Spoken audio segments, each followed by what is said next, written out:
Hey, Kori. Hello. Yeah, so I've noticed we've had some new agents joining lately. Lots of new faces in the office. Yeah, it's really exciting.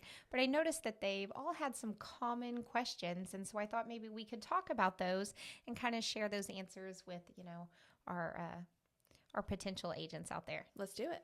Awesome. So, what do you think the number one most important thing that a new agent needs to know when deciding to become an agent? Yeah, when you're getting your real estate license, the number one thing you should be focusing on is finding a brokerage that offers the support, education, and training that you're looking for in your business. I mean, people come from different levels of experience into real estate.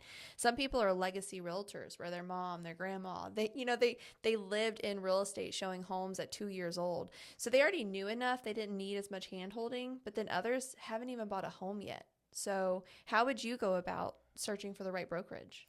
Yeah, I think one of the most important things is making sure that your broker, your designated supervisor, that they're in office, that when you come to your office that you can actually get help, that you can walk in or you can make a phone call and that they're to support you, and that there's multiple streams, right? Not just one person, but like a broker, a team leader, a designated supervisor, having like an ALC or mentors, being able to have just multiple layers of support and getting your questions answered would be an important thing.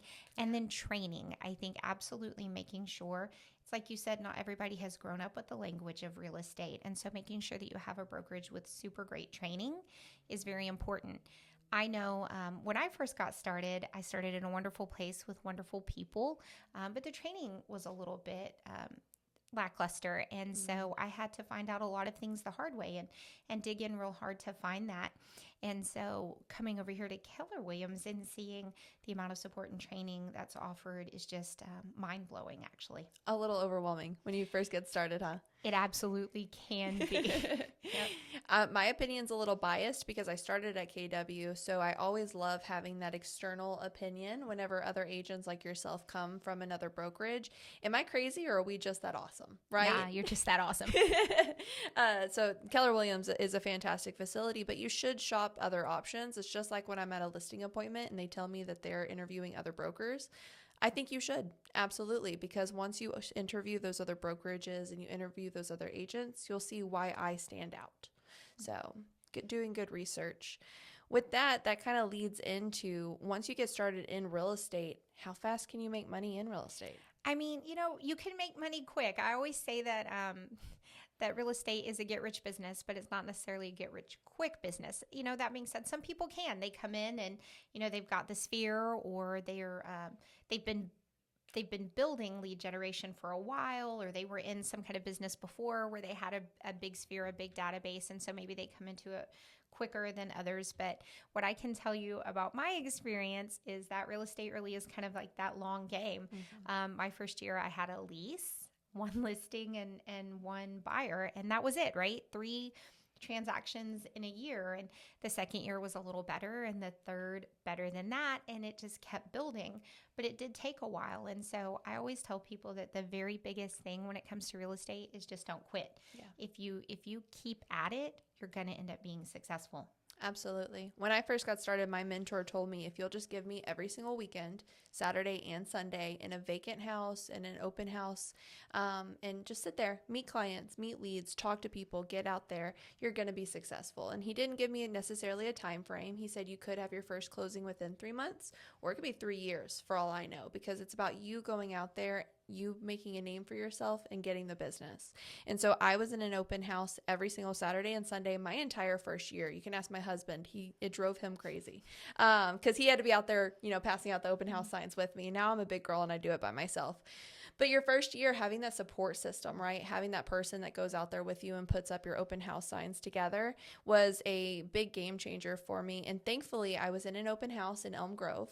A neighbor came by and said, "What are they selling this house for?" And I told him, and he said, "If you can get me that for my house, you can list my property." And sure enough, he had a better house because it had a pool. Same layout, but his had a pool. We got it listed. He bought and sold with me. And so doing those open houses is a no-brainer. I had to spend $30 on 5 open house signs, spend time at an open house, which, oh no, I sat in a beautiful house all day on a Saturday and Sunday. And then I generated more closings that way. Yeah. I think what I hear you saying is that, we become real estate agents and we think our job is going to be buying and selling homes, right? Helping people with that.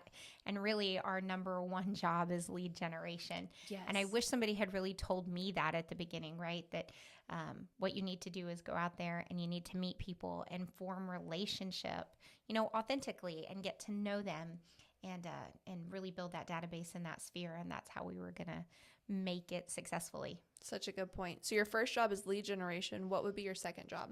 Well, of course, then the second job is helping people buy and sell homes. Yes. Yeah. So prioritize those.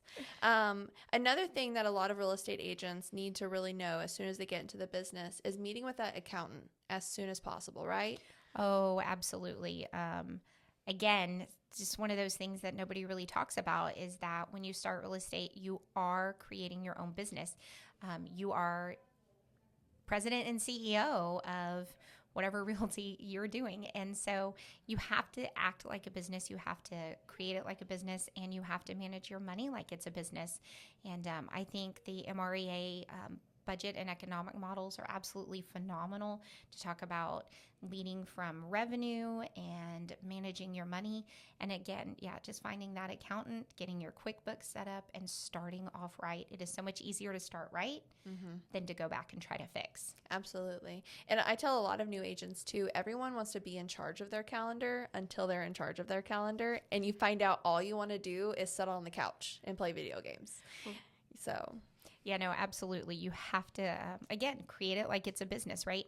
I challenge agents all the time to write their own job description and then look at it as if you were your own boss. Would you hire you or would you fire you? Ooh, I'd fire myself some days. I think we all would sometimes. But if the answer is that you'd hire you most of the days and you're out there, building this business and lead generating, then you're going to be fine. Love that. I think those were some really great tips, and we're going to continue getting on here, right? We're going to continue sharing some of the most common questions we're getting in the office.